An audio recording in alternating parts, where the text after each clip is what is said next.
عارفة إن الأمومة حاجة عظيمة جدًا وجميلة، لكن الحقيقة إن ساعات كتير بيبقى فيها ضغط نفسي كبير، ساعات بتحسي إنِك مضغوطة ومش قادرة تكملي ومش عارفة تتعاملي مع كل ده. في الفيديو هنتكلم مع بعض بشكل بسيط وعميق عن خطوات عملية تقدري تعمليها عشان تتعاملي مع الضغط النفسي ده وتعيشي أمومتك براحة وسلام. رقم واحد، افهمي إنِك مش لوحدك. أول حاجة لازم تعرفيها إنِك مش لوحدك، كل الأمهات بيحسوا بنفس اللي انت حاسة بيه. الضغط طبيعي، ومش معنى انك مضغوطة انك ام مش كويسة، لأ بالعكس، ده دليل انك بتحاولي تعملي كل حاجة صح. مثلا لما تلاقي نفسك قاعدة بتعيطي في اخر اليوم لانك حاسة انك مش كفاية، افتكري ان كل ام مرت بنفس اللحظة ديت، حتى لو ما بيظهروش الكل بيعدي بنفس الاحاسيس. فحاولي اللي انت تقوي نفسك بنفسك. ايه اللي انت تقدري تعمليه يساعدك؟ جربي تفتحي موضوع معين او الموضوع مع حد قريب منك زي مامتك او صاحبتك او قريبتك قريبة منك، هتلاقي انهم كمان عندهم نفس التحديات وهتحسي بانك مفهومة ومش لوحدك. رقم اتنين، خدي وقت لنفسك.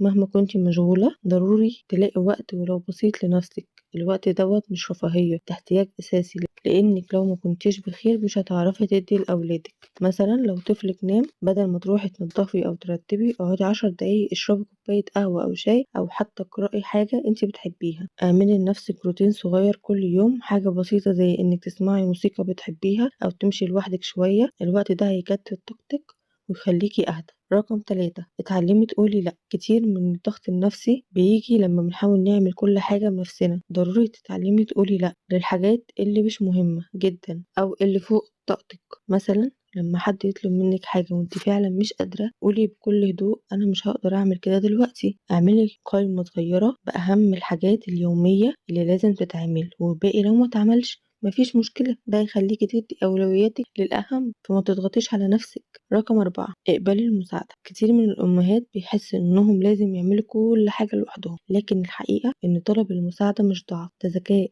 مثلا لو في حد من أهلك أو صحابك قالك تحب أساعدك، قولي سيبيهم يعملوا حاجة بسيطة زي إنهم يقعدوا مع أولادك ساعة أو يساعدوكي في حاجة صغيرة. حددي الحاجات اللي ممكن حد يساعدك فيها، ولما حد يعرض المساعدة عليكي كوني مستعدة وقولي ازاي يقدر يساعدك. رقم خمسة، استغلي اللحظات البسيطة. أوقات كتير بننسى نستمتع باللحظات الصغيرة بسبب الضغط، لكن اللحظات دي هي اللي بتدي معنى للحياة. مثلا لما تقعدي تلوني مع أطفالك أو تسمعيهم بيضحكوا وهم بيلعبوا، دي لحظات غالية. خدي وقتك واستمتعي بيها بدل ما تفكري في اللي وراك. اعملي قائمة صغيرة بلحظات البساطة، سميها لحظات البساطة اللي بتحسي إنها بتساعدك، وحاولي تدخليها ليومك. الحاجات البسيطة اللي بتحسي اللي هي بتفرحك دخليها في يومك. رقم ستة، اتقبلي عيوبك وعيوب ولادك. الأمومة مش معناها المثالية، انتي إنسانة وهتغلطي، وولادك كمان مش لازم يكونوا مثاليين. مثلا لو ابنك عمل حاجة غلط، بدل ما تلومي نفسك وتقولي ده تقصير مني، افتكر ان ده جزء من التربية، وان كل طفل بيتعلم بطريقة مختلفة، وهو ان طبيعي لازم يغلط عشان يتعلم. كل يوم قبل ما تنامي فكري في حاجة كويسة عملتيها النهاردة، ده يخليكي تفكري انك بتعملي اللي تقدري عليه. الأمومة رحلة مليانة تحديات بس كمان مليانة حب وفرحة. خدي الأمور ببساطة، متخافيش تطلبي المساعدة، اعملي اللي تقدري عليه من غير ما تضغطي على نفسك. فكري نفسك دايما انك أم عظيمة، وان كل لحظة بتعديها بتخليكي أقوى وأحسن. وشاركينا في التعليقات وقولي لينا ايه الخطوة اللي هتبدأي بيها تعمليها من النهاردة. ما تنسيش تشتركي في القناة وتعملي لايك واشتراك، واكتبي لنا تعليق جميل وقمر زيك. لا إله إلا الله، ولا حول ولا قوة إلا بالله. مع السلامة.